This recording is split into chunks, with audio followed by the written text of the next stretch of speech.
मैं वृंदावन के निधिवन में हूँ। इस निधिवन की कहानी ये है कि इस निधिवन को शाम में जो भी देखा है वो इस दुनिया में नहीं रहा है। इस निधिवन के अंदर जो भी 7 बजे के बाद गया है वो इस दुनिया से परलोक सुधार गया है।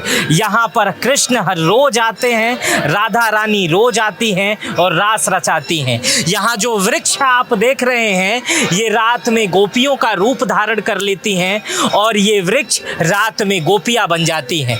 माना ये जाता है कि आज से लगभग 6000 वर्ष पूर्व ये निधिवन लगभग 10 किलोमीटर लंबा चौड़ा था।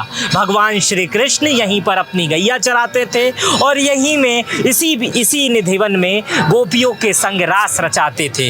इस निधिवन को जब आप देखेंगे तो आपको देखने में एक जंगल दिखाई देगा, लेकिन जब रात होती है 7 बज जाता है तो उसके बाद की जो कथाएं हैं वो बड़ी ही अजीबोगरीब है, जो सुनने में भी भय अपने शरीर में लाने को मजबूर कर देती है। यहाँ पर एक कथा ये है कि एक बार बंगाल से एक कृष्ण भक्त आए थे। उन्हें कृष्ण दर्शन करने की बड़ी इच्छा थी। लोग यही कहते थे कि रात में निधिवन में भगवान श्री कृष्ण स्वयं आते हैं, इसलिए उन्होंने क्या किया, इसी निधिवन में अपना डेरा डालने के लिए सोचे। कहे आज भगवान श्री कृष्ण को मैं देख कर ही जाऊंगा, और यही कारण था कि वो निधिवन के एक कोने में छुप गए। लेकिन जब वो छुपे तो एक दरबारी उन्हें देख लिया, कहा नहीं वहाँ नहीं छुपना है, आप बाहर आओ। और बाहर आओ, और वहाँ पर उन्हें बाहर हटा दिया गया। लेकिन वो कृष्ण भक्त माने नहीं, वो फिर दूसरे रास्ते से एक झाड़ी जो आप देख रहे हैं, वन की एक तुलसी, इसे वन तुलसी भी कहा जाता है, ये सब तुलसी जी का पेड़ है। इसी तुलसी जी के एक बड़े वृक्ष के किनारे वो जाके छुप गए, और छुपने के बाद रात हो गई, श्रृंगार हो गया। श्रृंगार वाली कहानी अभी बाकी है, वो भी बताऊंगा। श्रृंगार हो गया और उसके बाद से छुप गए। रात का समय बीता, भगवान श्री कृष्ण आए, राधा रानी आई, तमाम गोपियां आई, रास रचा।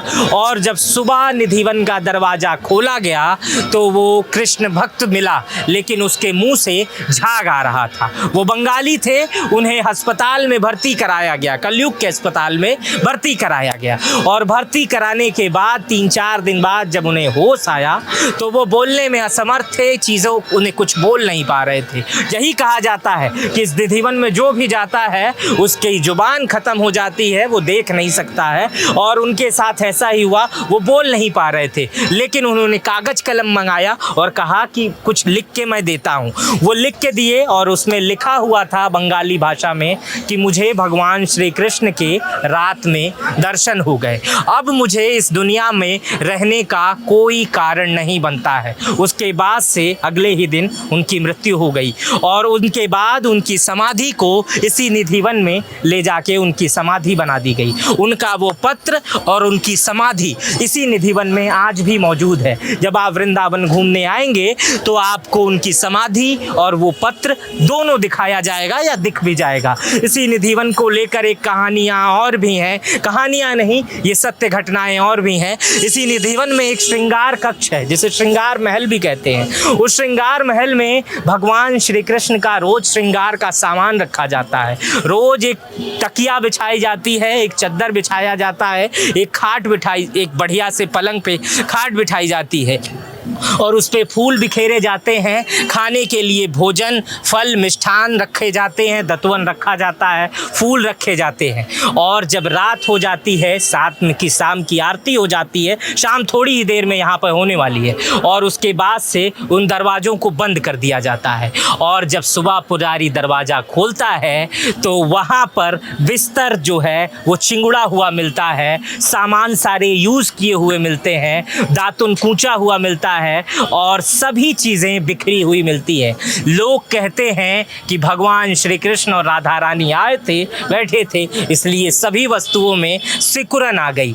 इस निधिवन को लेके तमाम कहानियाँ आप यहाँ ब्रजवासियों से जब पूछेंगे तो आपको अलग अलग कहानियाँ मिलेंगी। मैं किसी एक ब्रजवासी के घर पर ही हूँ, और यहाँ से जब आप देखेंगे तो इस निधिवन के किनारे किनारे बहुत सारे अब घर बन गए हैं। पहले ये निधिवन 10 किलोमीटर का था। भगवान श्री कृष्ण इसी निधिवन में गोपियों के साथ जाते थे, रास रचाते थे, गैया चराते थे। लेकिन चैतन्य महाप्रभु ने जब कलयुग में अवतार लिया, कलयुग में जब देखा कि निधिवन कम होता जा रहा है, तो अपने प्रकाश से, अपने वेग से इस निधिवन को जीवित रखा, इस निधिवन को सुरक्षित रखा। और अब ये निधिवन बहुत थोड़े ही एरियो में बचा हुआ है, लेकिन वो सभी घटनाएं इस निधिवन में अभी भी होती हैं। इस निधिवन में एक ललित कुंड है।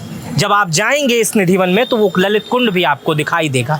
इस ललित कुंड की कहानी भी बड़ी अच्छी है। इस कुंड की कहानी ये है कि भगवान श्री कृष्ण अपनी गोपियों के साथ एक बार रास रचा रहे थे। तब उन्हें प्यास लग जाती है और गोपियाँ यमुना जी की तरफ, यहाँ से 8-10 किलोमीटर की दूरी है, पानी पीने के लिए जाती हैं, मटके भर के पानी लाने के लिए जाती हैं।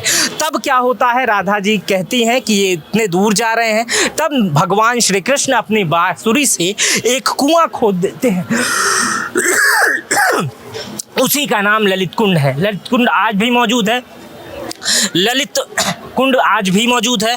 और ये निधिवन के जो वन हैं वो आज भी सुरक्षित हैं। इसके पीछे कई चीज़ें और हैं। रात हो रही है, पता नहीं आपको कितना दिख रहा होगा, नहीं दिख रहा होगा, लेकिन इन पेड़ों की खासियत ये है, इसे वन तुलसी भी कहा जाता है।